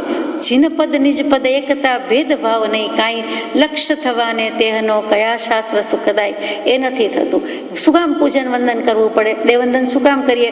તો કે જે શુદ્ધાત્મા થઈ ગયા તેવો જ મારો શુદ્ધાત્મા છે. હું એમને ભજતા વંદતા મને જ ભજું છું, વંદું છું, પૂજું છું, મારું તે જ સ્વરૂપ છે. તેઓની અનંતી કૃપા કે આપણી પહેલાં ગયા અને સિદ્ધ થયા, મોક્ષે ગયા તો કાંઈ વાંધો નહીં. એક વખત તો અનંતકાળમાં ક્યારેક સાથે હશું ને, પણ આગળ ગયા તો એની પાછળ આપણે જવું, એ આપણો ધર્મ. અને એ જ ધર્મની વ્યાખ્યા છે કે મહાજનો યેન ગત સપંથા. જે મહાપુરુષો ગયા છે એ રસ્તે ચાલવું, તે જ ધર્મ, એ જ માર્ગ, એ જ પંથ. એટલે કૃપાળુદેવ થવું, કૃપાળુદેવ જીવવું, કૃપાળુદેવને જીવી જવા જેવું છે, મરી જવા જેવું નથી. ધર્મ માટે પ્રાણ ત્યાગ કરવાના નથી, દેહ ત્યાગ કરવાનો નથી, પણ કૃપાળુદેવ કે ધર્મી પુરુષ કે ભગવાન જ તે થવાનું છે. અને કોઈ પણ જીવ ભક્ત ભગવાન થઈ શકે છે, સંપૂર્ણ લોકશાહી છે. તો આત્માનું સ્વતંત્ર રાજ લેવા માટે, આત્માને આઝાદ કરવા માટેની વાત છે, 8 કર્મથી મુકાવાની વાત છે. એના માટે મિથ્યાત્વ જવું જોઈએ, દર્શનમાં જવો જોઈએ. એ મોડો કેમ પડે તો કે સત્પુરુષનું જેમ જેમ ઓળખાણ પડે તેમ તેમ મોડો પડે. નથી પડ્યો એનું કારણ તો કૃપાળુદેવે પોતે જ લખ્યું છે. એટલે એના બોધે આપણે નાચીએ, કૂદીએ છીએ અને બાળ ચેષ્ટાથી વાંચીએ છીએ કે જે નથી કરતા, કે જે જીવોને જેનાથી મટે એવો જે ઉપાય, તેને વિશે જીવનું અલ્પ પણ જ્ઞાન પ્રવર્તતું નથી. થોડુંક પણ જીવને એનું જ્ઞાન નથી. અને તેનું ઓળખાણ થઈએ એટલે કૃપાળુદેવનું ઓળખાણ થઈએ. ને કોને લખાયો છે? પરમ પૂજ્ય સૌભાગભાઈને પત્ર. જેને કૃપાળુદેવની પ્રતીતિ છે, શ્રદ્ધા છે, તો એ કહે છે કે ઓળખાણ થઈએ પણ સ્વેચ્છાએ વર્તવાની જે બુદ્ધિ, બસ સ્વચ્છંદ વિલય પ્રાપ્ત નથી. તો સૌભાગભાઈ જેવા શું સ્વેચ્છાએ વર્તે? તો કે હજુ પણ એમ થાય કે આ ઉપાધિ યોગ છે ને કાંઈક ભગવાન કરો તો આપણું કલ્યાણ થઈ જાય, ને આ આજીવિકાનો ઉપાય ટળી જાય, આજીવિકાનો ઉપાય કરો તો આજીવિકાનો પ્રોબ્લેમ ટળી જાય. એ જે મનમાં રહ્યા કરે છે તે, અને એ પણ જ્ઞાની પાસેથી ઈચ્છવાનું કંઈ નહીં, ને સંસાર ઈચ્છવાનો, સાંસારિક વૈભવ ઈચ્છવાનો, વિતરાગ પાસેથી ઈચ્છવાનો, કૃપાળુદેવ જેવા પાસેથી. આગલા પત્રમાં મૂક્યું કે જ્ઞાની પાસેથી સંસાર કે આવું ઈચ્છે છે એને દર્શનાવરણીય કર્મ લાગે છે. તો એકલું દર્શનાવરણીય લાગે, કેટલાય કર્મ લાગતા હોય છતાં કૃપાળુદેવે જ્યારે દર્શનાવરણીય લખ્યું ત્યારે સમજવાનું કે સમ્યક દર્શન ન થવા દે, એને ઊંઘતો જ રાખે. દર્શનાવરણીય કર્મની 5 નિદ્રાની પ્રકૃતિ છે, અને પછી ચક્ષુ અચક્ષુ અવધિ કેવલ દર્શન છે. તો કે એ તો ન જ થાય, પણ સાથે સાથે ઊંઘતો જ રાખે, જાગવા જ ન દે, બોધ લાગે જ નહીં ને, એને એકેય એલાર્મ ક્લોક કામ આવે જ નહીં ને, એ ઊંઘતો જ રહે. પાછો એક મારી પાસે તો સેલફોન છે, મોબાઈલ ફોન છે, એમાં અલાર્મ હોય, મારી જરૂર નથી. ભગવાન કે ઊંઘો ત્યારે એમ જ લખે છે કે સ્વેચ્છાએ વર્તવાની જે બુદ્ધિ તે વારંવાર ઉદય પામે છે. એમ ઘણા જીવોની સ્થિતિ જોઈ આ લોક અનંતકાળ રહેવાનો છે એમ જાણો. શું કામ અનંતકાળ રહેવાનો છે? બધા મોક્ષે નથી જવાના. બધા જઈ શકે તેવો યોગ્યતા જ નથી અને ક્યારેય બન્યું નથી, બનવાનું નથી. તો એનું કારણ કહી દીધું કે મિથ્યાત્વ ગયું નથી, અજ્ઞાન ગયું નથી, એના મૂળમાં જ્ઞાની પુરુષની આજ્ઞાએ પ્રવર્તન નથી. એટલે કે સ્વચ્છંદે જ પ્રવર્તી રહ્યા છે. આજ્ઞાથી કલ્યાણ છે એમ સૌભાગભાઈ જેવા માનતા હોવા છતાં હજુ બીજી વાતોમાં જીવ ભૂલી જાય છે. એનો કૃપાળુદેવને ખેદ અને આશ્ચર્ય લાગે છે. એટલે એમનાથી કરુણાથી, કૃપાથી લખાઈ ગયું છે. અને લિખિત અંગમાં લખે કે નમસ્કાર પહોંચે. એટલે શેના નમસ્કાર છે? તો કે એક આત્મા બીજા આત્માને નમસ્કાર કરે છે તે છે કે પ્રત્યેક શુદ્ધ આત્માને મારા નમસ્કાર હજો. સાથે સાથે સૌભાગભાઈ તો કૃપાળુદેવથી હું માનું છું ત્યાં સુધી 44 વર્ષ મોટા છે. 44 વર્ષ મોટા એટલે વયમાં આવડા મોટા, માવતર તુલ્ય, એથી પણ વધારે પિતા તુલ્ય. છતાં ધર્મ પિતા કૃપાળુદેવ છે. અને આમ જુઓ તો વ્યવહારથી પહેલાં પિતા લાગે છે. તો વ્યવહાર વિનય પણ કૃપાળુદેવ જેવો ભગવાન છોડતો નથી. એ સમજાવે છે કે વિનય તો ધર્મનો મૂળ છે, વિનય મોક્ષનો દરવાજો છે. ક્ષમા મોક્ષનો દરવાજો કયો, પણ વિનયને ધર્મનું દ્વાર કયું છે. એને બારણું કયું, પેલો દરવાજો છે. એ મોટો દરવાજો, ભવ્ય દરવાજો, પણ પેલો વિનય નથી તો કાંઈ નથી. અને જેની આપણને આ જમાનામાં 5-25 વર્ષના આપણા આયુષ્યમાં પણ ધીમે ધીમે ઓછું થતું જતું ખોટ પડતી દેખાય છે. ખાટલે મોટી ખોટ કહી તો કે વિનય ગુણ જ નથી. ત્યાં પરમ વિનય તો હોય જ ક્યાંથી? અને કૃપાળુદેવ જેવા કે પરમ વિનયની ઓછાઈ, પરમ દૈન્યત્વની ઓછાઈ એ મોટામાં મોટો અત્યારે જીવનો અવગુણ છે. સદગુણ હોવો જોઈએ, એની બદલે એ જ અવગુણ છે. એટલે કે દોષ છે. 254માં પત્રમાં 3 મૂકેલા છે દોષ. એમાં આ દોષ મોટો કીધો કે પરમ વિનય તો આવ્યો જ નહીં. જીવને મહાત્મા પ્રત્યે જ મોહ ન આવ્યો, કૃપાળુદેવ પ્રત્યે જ મોહ ન થયો, ભગવાન પ્રત્યે જ કંઈ સ્નેહ પ્રેમ રાગ થયો નહીં. જીવે બધું કરવામાં બાકી રાખ્યું નહીં. તો આ જીવે શું કર્યું નથી? તો કે પ્રભુ પરમ પુરુષ એના પ્રત્યે પ્રેમ કર્યો નથી. એટલું થઈ જાય તો પર પ્રેમ પ્રવાહ વઢે પ્રભુ છે, સબ આગમ ભેદ સૂર બસે. શાસ્ત્રો વાંચવા જવા ન પડે, શાસ્ત્રોનો સાર મર્મ આવીને ખડો થાય. અને આપણે બીજું શું કરવું છે? એટલું જ જોઈએ છે ને. આપણે થોડું બધું શાસ્ત્રનો અભિનિવેશ કરવો છે, અભ્યાસ કરવો છે. સત્શ્રુતનો મહિમા છે, અપરંપાર છે. 12મા ગુણસ્થાનકના અંત સુધી, એટલે કે કેવલ જ્ઞાન પ્રગટું હોય ત્યાં સુધી, યાને કેવલ જ્ઞાન થતાં સુધી સત્શ્રુત અને સત્પુરુષનું અવલંબન માથા પર હોવું જ જોઈએ. અને એ કરીશું તો બધું જ છે. બ્રહ્મા, વિષ્ણુ, મહેશ, હિન્દુ ધર્મના જેટલા દેવો કે ભેગા કરો તેટલા, એ બધા જ 33 કરોડ તો દેવ છે જ નહીં, એ સાબિત થઈ ચૂક્યું છે. પણ જેટલા છે તેટલા, મુખ્ય 33 તો ખરા જ. તો એ બધા જે દેવો ભેગા થઈને પણ એમ કે આપણે એકનું નામ આપવું હોય તો કોનું આપીએ? તો ભેગા થઈને કહે છે કે રામચંદ્રજીનું. એમાં બ્રહ્મા, વિષ્ણુ, મહેશ ભલભલા. પછી કે મારે વ્રત છે, નિયમ છે, હજી મેં કથા કીધી નથી, કે સ્તવન ગાયું નથી, ભક્તિ કરી નથી, પૂજા કરી નથી, તો કાંઈ વપરાય નહીં. તો શિવજી જેવાય કહી દે કે પાર્વતીજીને કે ચાલો ત્યારે રામનું નામ લઈ લ્યો, જરાક જલ્દી પતી જાય, પછી જમીએ, વાપરીએ. એમ કરીને જે શ્લોક મૂક્યો છે તે કયો આપ જાણો છો? રામ રામેતિ રમે રામે મનોરમે, સહસ્રનામ તત્તુલ્યમ રામ નામ વરાનને. એ રામનું નામ કેમ કીધું? મોક્ષે ગયા એટલે, બીજું બધું સારું કર્યું એટલે. પણ રામચંદ્રજી આદર્શરૂપ પુરુષ થયા, મર્યાદા પુરુષોત્તમ શ્રી રામ, લીલા પુરુષોત્તમ શ્રી કૃષ્ણજી અને મર્યાદા પુરુષોત્તમ શ્રી રામચંદ્રજી. અને રામ કહેતા આપણે પણ રામ, કેમ કે આત્મ રામ. આત્મા તો બધા પાસે છે. એટલે દરેક જીવ, દરેક ચેતન, દરેક આત્મા આત્મરામ છે. એટલે આ રામચંદ્રજીનું નામ કે જે થઈ ગયા તે રામચંદ્રજી વ્યક્તિ વિશેષ, અને સાથે સાથે પોતાનો આત્મરામ એટલે નિજપદ જીનપદમાં કોઈ ભેદ નથી. એ જ પાછું આવ્યું કે પોતે રામ છે, શુદ્ધાત્મા છે, એનો લક્ષ્ય કરાવવાનો છે. તો એને યાદ કરો કે પોતાનો આત્મા ભૂલીને તો કાંઈ કરવાનું નથી. આત્મભાવે, આત્મ અર્થે જ કરવાનું છે. એ પણ અહીંયા બોધ છે, મળે છે, આપણને સમજાય છે. અંતમાં નિત્ય નિરંજન અંતરજામી રહો નિરંતર અંતરમાં, સમતામાં રમતા રાજેશ્વર દીઠા નહીં દેશાંતરમાં. સમય સમય તુજ ચરણ કમળની છત્ર છાય ઉર છાય રહો, નિષ્કારણ કરુણાની કથની વચન વિશે ન સમાય આવો. સજાત્મ સ્વરૂપ પરમ